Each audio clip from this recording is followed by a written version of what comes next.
दोस्तों नमस्कार, आदाब। फिल्मी सेपियन के इस बेहद खास प्रोग्राम में किरदार में आपका फिर से बहुत बहुत स्वागत है। दोस्तों आज हम जिस अभिनेता के बारे में बात करने जा रहे हैं, उन्होंने अपने जवानी के दिनों में बुढ़ापे वाले किरदार निभाने में महारत हासिल कर ली थी। एक ऐसा सधा हुआ अभिनेता जिसके पीछे अनगिनत नाटकों का एक विशाल अनुभव था, जिसने हर तरह के महत्वपूर्ण किरदार निभाए, जिसमें ज्यादातर नकारात्मक भूमिकाएं शामिल थीं और लगभग 20 वर्ष के अपने करियर में जबरदस्त रोल किए। जी दोस्तों, आज हम बात करने जा रहे हैं एक मशहूर चरित्र अभिनेता और विलन ओम शिवपुरी साहब के बारे में। दोस्तों, हर हीरो को एक प्रतिद्वंदी की जरूरत होती है और ओम शिवपुरी साहब अक्सर वह शक्तिशाली प्रतिद्वंदी होते थे। अपनी प्रभावशाली उपस्थिति, तीक्ष्ण नजर और बुलंद आवाज के साथ उन्होंने अपने समय के सबसे यादगार और प्रभावी खलनायकों में से एक के रूप में अपनी जगह बनाई। ओम साहब एक ऐसे कलाकार थे जिससे आप नफरत करना पसंद करते थे, एक ऐसा अदाकार जिसे आप भूल नहीं सकते थे और एक ऐसा थिएटर लेजेंड जिसने भारतीय नाटकों को आकार दिया। ओम शिवपुरी साहब ने अपनी प्रभावशाली आवाज और पैनी आंखों से दर्शकों तक बॉलीवुड और रंगमंच पर राज किया। फिल्म डॉन से लेकर शोले तक उन्होंने 175 से ज्यादा फिल्मों में काम किया। आप उनकी व्यस्तता का इसी से अंदाजा लगा सकते हैं कि उनकी फिल्में उनके निधन के 7 साल बाद तक डब होकर सिनेमा घरों में दिखाई जाती थीं। तो आइए दोस्तों, इस बॉलीवुड दिग्गज के जीवन, विरासत और अविस्मरणीय भूमिकाओं के बारे में जानने के लिए हमारे साथ जुड़े रहिए और चैनल को अभी सब्सक्राइब करिए। ओम राज नारायण शिवपुरी साहब का जन्म पटियाला में हुआ था, लेकिन उनके पिताजी कुछ समय बाद जोधपुर चले आए। ओम साहब अपने माता पिता की 8 में से 5वीं संतान थे। जोधपुर में ओम साहब के पिता महाराजा के साथ काम करने लगे। ओम साहब की बड़ी बहन जयपुर के कॉलेज में प्रोफेसर थी। पिताजी के निधन के बाद उनका पूरा परिवार जयपुर शिफ्ट हो गया और जयपुर से ही ओम साहब ने अपनी पढ़ाई भी पूरी की और ग्रेजुएशन खत्म करने के बाद उन्होंने एक स्कूल में पार्ट टाइम जॉब शुरू कर दी। साथ ही साथ LLB की पढ़ाई भी शुरू कर दी, पर थोड़े आदतन शरारती होने की वजह से उन्हें कॉलेज से निकाल दिया गया, जो शायद उनके लिए लकी साबित हुआ, क्योंकि इस बीच ओम साहब का झुकाव धीरे धीरे स्टेज नाटकों की तरफ होना शुरू हो गया था, जहां एक नाटक करते समय ओम साहब ने एक लड़की की भूमिका भी निभाई थी, जिसमें दर्शकों ने उनको असली लड़की समझ लिया। किस्मत ने थोड़ी पलटी मारी और ओम साहब को जयपुर के ऑल इंडिया रेडियो में बतौर एंकर का काम मिल गया और कुछ ही समय में ओम साहब ने अपनी आवाज के जादू से सबको अपनी ओर खींचा। लेकिन जयपुर रेडियो केंद्र में एक लड़की पहले से काम कर रही थी और काफी बेहतरीन काम कर रही थी, जिसका नाम था सुधा शर्मा। यहाँ ओम जी की मुलाकात सुधा जी से हुई और कुछ समय बाद इन दोनों की गहरी दोस्ती भी हो गई, जो बाद में प्यार में तब्दील हो गई। समय बीतता गया और ओम साहब को यह एहसास होने लगा कि अभिनय क्षेत्र ही उनका पसंदीदा क्षेत्र है, जहां उन्हें काम करने में मजा आता है।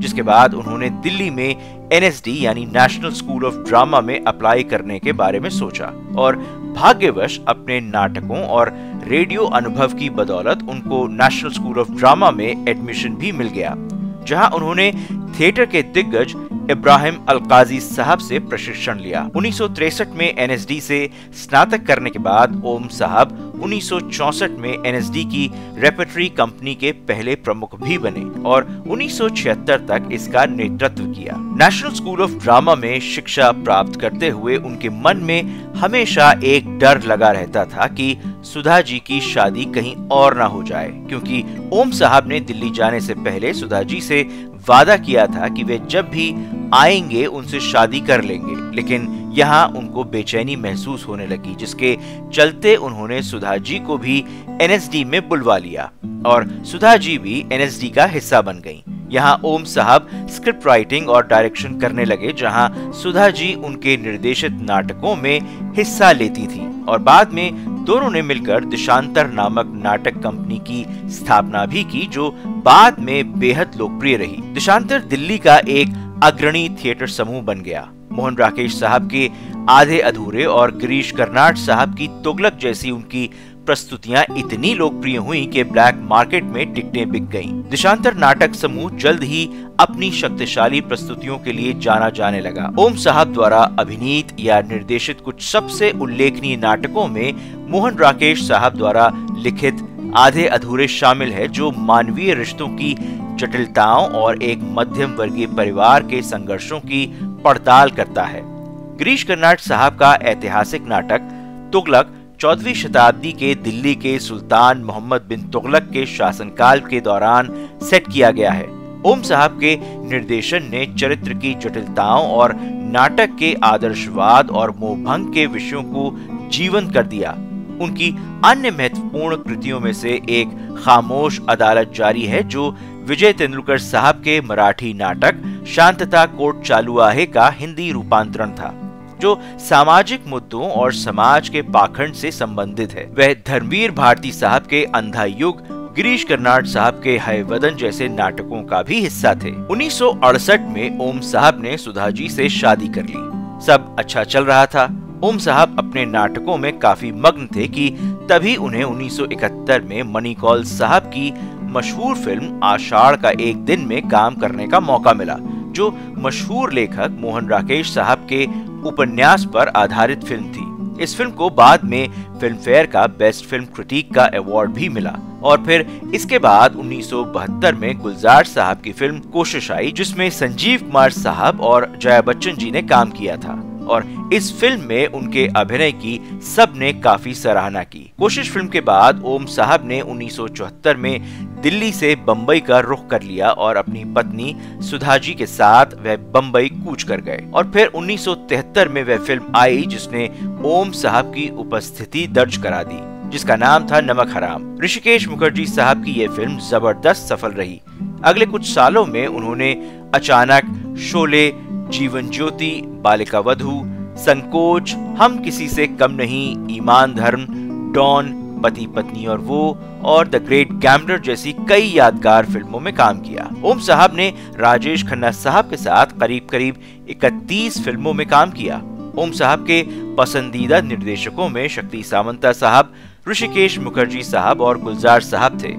ओम साहब ज्यादातर इन्हीं की फिल्मों में नजर भी आते थे। गुलजार साहब के साथ उनका गहरा रिश्ता था और फिल्म कोशिश के बाद भी वो अक्सर उनके साथ आंधी, मौसम, खुशबू, मीरा और किताब जैसी फिल्मों में नजर आए। इन फिल्मों ने ओम साहब को एक बड़ा चरित्र अभिनेता बना दिया और उन्हें एक अनुभवी अभिनेता के रूप में भी स्थापित कर दिया। अपने करियर के दौरान उन्होंने 175 से अधिक फिल्मों में अभिनय किया, अक्सर चरित्र भूमिकाएं और खलनायक की भूमिका निभाई। उनकी कुछ अन्य उल्लेखनीय फिल्मों में सरगम, इंसाफ का तराजू, खूबसूरत, बंदिश, द बर्निंग ट्रेन, नसीब, कुदरत, अर्थ, डिस्को डांसर, अंधा कानून, कुली, गुलामी, गिरफ्तार, अलग अलग, जख्मी औरत, खतरों के खिलाड़ी, बीवी हो तो ऐसी, दाता, घर का चिराग, स्वर्ग, सैलाब और जुर्म जैसी फिल्में शामिल हैं। 1978 की फिल्म डॉन में अमिताभ बच्चन साहब के साथ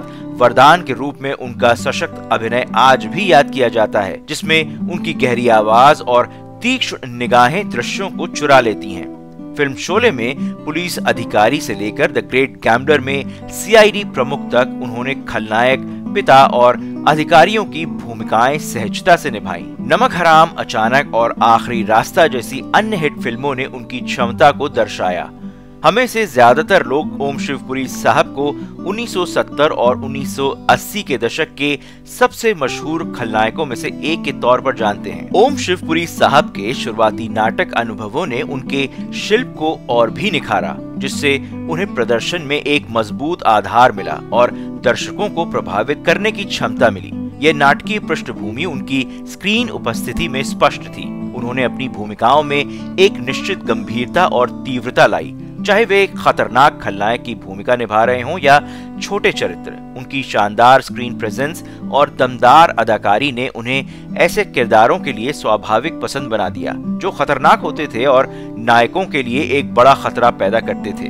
वे सिर्फ एक खलनायक नहीं थे, वे अक्सर अपने किरदारों में एक चालाकी और निर्दयता को भी बखूबी सहजता से प्रस्तुत करते थे। जैसे फिल्म डॉन का उनका बेहतरीन वरदान का किरदार, जिसके लिए वह आज भी जाने जाते हैं, या फिर फिल्म नमक हराम में अमिताभ साहब के पिताजी जो एक रईस मतलबी है जो मजदूरों को उनका हक न देने की जिद पर अड़ा रहता है, या फिर फिल्म कोशिश का जबरदस्त चाचा का किरदार। दर्शकों को अपने किरदारों से उनका ध्यान खींचने की उनकी एक अनोखी क्षमता थी जो कहानी में तनाव और नाटक की एक महत्वपूर्ण परत जोड़ती थी। उनकी तीव्र निगाहें और तेज आवाज उनके ट्रेडमार्क बन गए जो तुरंत ही नायक के लिए परेशानी का संकेत देते थे। उन्होंने ऐसे खलनायक बनाए जिन्हें आसानी से भुलाया नहीं जा सकता था, जिन्होंने कई एक्शन और क्राइम ड्रामा की सफलता और प्रभाव में महत्वपूर्ण योगदान दिया। ओम शिवपुरी साहब को उनकी खलनायक भूमिकाओं के लिए ज्यादातर पहचाना जाता था, पर ओम साहब को अक्सर जितना श्रेय दिया जाता है वह उससे कहीं अधिक बहुमुखी अभिनेता थे। उन्होंने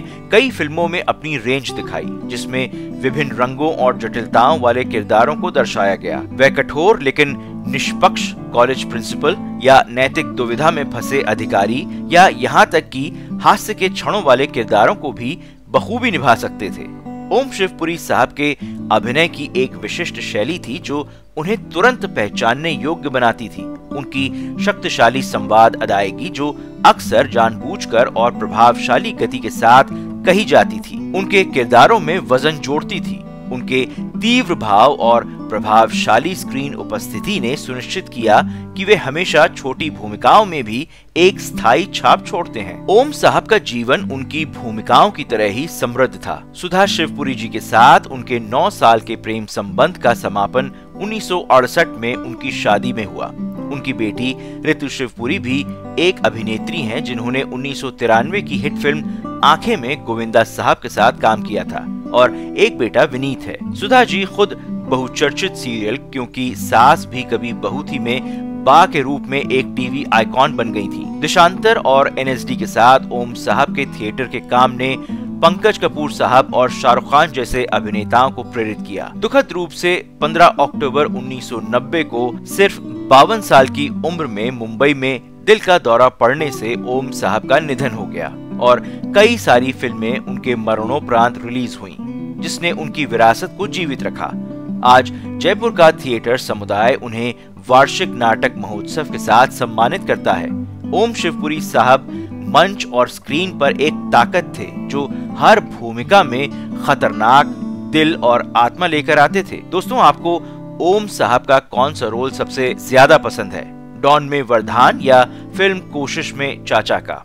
नीचे कमेंट करके हमें जरूर बताइए। साथ ही साथ बेल आइकॉन को दबाना मत भूलिए। भारतीय सिनेमा के इतिहास और यात्राओं के लिए फिल्मी सेपियन चैनल को लाइक, शेयर और सब्सक्राइब करना ना भूलें। एक बार फिर से आप सबको फिल्मी सेपियन के प्रोग्राम एक किरदार वीडियो देखने का बहुत बहुत शुक्रिया।